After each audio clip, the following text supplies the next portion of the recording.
Dua hal yang harus dipahami saat kalian berhadapan dengan DC pinjol, itu baik DC lapangan atau masih seputar telepon ataupun WA ataupun SMS dan apapun itu. Intinya berhadapan dengan DC lapangan pinjol. Apa aja sih yang harus kita ketahui, dan dua hal ini penting banget buat teman-teman catat baik-baik. Oke ya. Yang pertama, masalah DC pinjol itu legal dan ini merupakan biasanya kalian itu akan menghadapi DC yang ada di kantor dulu. Biasanya disebut desk collector.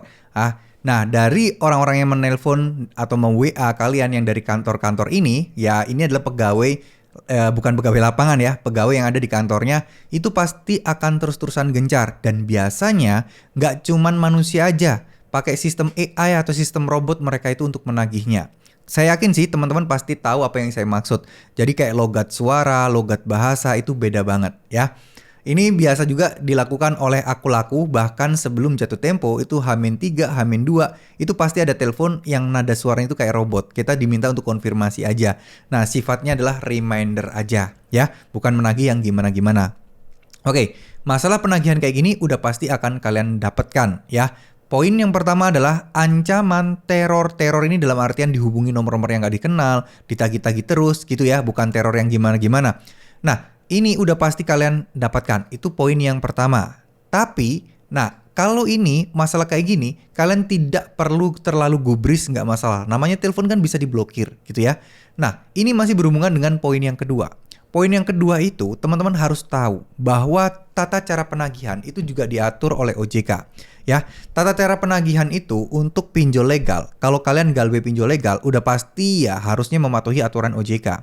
Yang nggak dibolehin OJK adalah penagihan adanya kekerasan, adanya ancaman, adanya mempermalukan orang, adanya yang merendahkan harkat martabat manusia. Itu tidak boleh. Jadi kalau ada ancaman, misal saya akan sebarkan foto Anda gitu ya, foto selfie ke grup-grup WA ini. Nah, itu udah pasti pelanggaran. Ancaman seperti ini udah pasti pelanggaran. Kalian bisa komplain ke pinjolnya, kalian bisa komplain ke surat pembaca, kalian bisa komplain juga ke OJK. Ya, sebisa mungkin, sedini mungkin ketika kalian sudah mulai ada kata-kata kasar, segera dilaporkan ya teman-teman. Jangan nunggu kalau udah parah banget.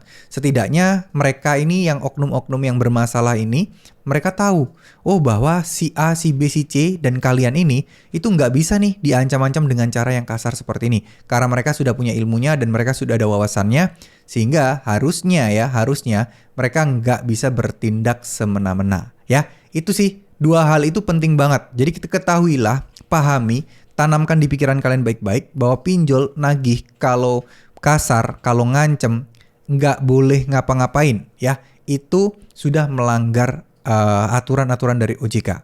Ya, kalian udah nggak usah pusingin, nggak usah terpancing emosi juga, laporkan aja.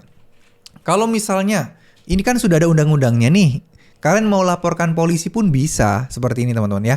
Takut-takutin aja, kalian diancam nih ya, diancam balik, ya ancam balik lagi aja. Karena dengan begitu, DC-DC pinjol ini akan paham, oh orang yang dia hadapi ini, kalian ini, itu ngerti soal hukum, ngerti soal resiko galbe pinjol. Jadi nggak bisa sembarangan untuk diancam-ancam lagi. Itu akan mempermudah urusan kalian sih ke depannya. Ya teman-teman ya. Oke, semoga ini bisa bermanfaat. Terima kasih buat teman-teman yang udah nonton. Thank you. Insya Allah semuanya akan baik-baik aja. Nggak usah terlalu takut. Dibawa santai aja. Memang ini berat bagi yang awam. Bagi yang masih baru pertama kali galbay. Pasti akan pusing dan ketakutan yang tidak-tidak. Apalagi menghadapi ancaman-ancaman yang nggak jelas gitu ya. Maksudnya akan dipidana kek. Akan dianggap bawa kabur kek. Bahkan mulai bawa-bawa agama juga nih. Di si pinjol sekarang ini. Ya nggak apa-apa. Ya secara agama memang kita harus bayar utang, tapi kalau nggak ada uangnya, masa mas udah kita itu disaranin bayar utang, masa di agama juga menyuruh kita untuk utang lagi untuk bayar utang? Itu kan enggak. Ya, intinya ya kalian fokus aja di kerjaan aja udah. Kalian sekarang lagi apa? Jualan, fokus di jualan. Kalian lagi buka usaha baru, fokus di buka usaha baru kalian.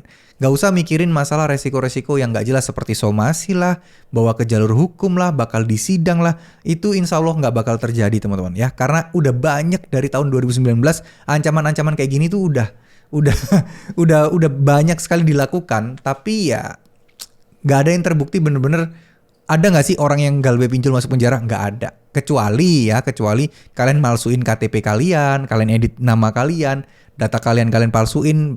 Intinya KTP lah, KTP, SIM, dokumen-dokumen negara itu kalian palsuin, kalian edit-edit. Nah itu baru kena pidana. Tapi kalau enggak, ini prosedurnya utang piutang dan cuman kalian pinjem uang, nggak bakal masuk ke penjara. Ya, oke. Terima kasih. Wassalamualaikum warahmatullahi wabarakatuh.